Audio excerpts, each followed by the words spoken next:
بسم اللہ الرحمن الرحیم۔ السلام علیکم۔ لڑکیوں کے لیے دردناک عذاب، ایک اسلامی کہانی۔ ایک دفعہ کا ذکر ہے کہ مدینہ کے ایک چھوٹے سے گاؤں میں ایک نیک اور پرہیزگار خاندان رہتا تھا۔ اس خاندان کے سربراہ کا نام عبداللہ تھا، جو ہمیشہ اپنی بیٹیوں کے حقوق اور عزت کا خیال رکھتا تھا۔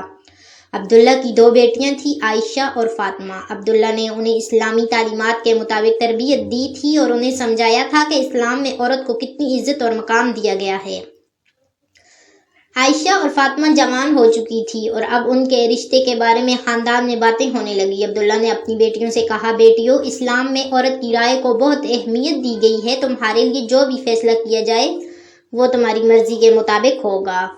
مگر گاؤں میں کچھ لوگ ایسے تھے جو اپنی لڑکیوں کو اسلام کی تعلیمات کے برعکس سختی سے رکھتے تھے۔ ایک شخص زید اپنی بیٹی لیلا کے ساتھ بہت سخت رویہ رکھتا تھا اور اسے اکثر مار پیٹ کرتا تھا۔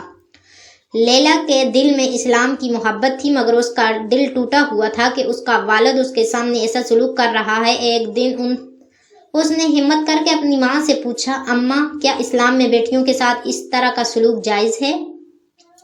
اس کی ماں نے اسے تسلی دی اور کہا، بیٹی، اسلام میں ہمیں عزت دیتا ہے، مگر بعض لوگ اپنی جہالت اور روایات کی وجہ سے غلط کام کرتے ہیں۔ اللہ اور اس کے رسول صلی اللہ علیہ وسلم نے عورت کو بہت عزت دی ہے اور والدین کو بیٹیوں کے ساتھ رحم اور محبت کا سلوک کرنے کا حکم دیا ہے۔ لیلا نے فیصلہ کیا کہ وہ اپنے والد کے ظلم کے خلاف صبر سے کام لے گی اور اللہ سے دعا کرے گی کہ وہ اسے اور دیگر لڑکیوں کو اس عذاب سے نجات دے۔ اس نے اپنی مشکلات کو اللہ کے حضور پیش کیا اور دعا کی، اے میرے رب، مجھے اور دیگر لڑکیوں کو اس ظلم سے بچا اور ہمارے دلوں کو سکون عطا فرما۔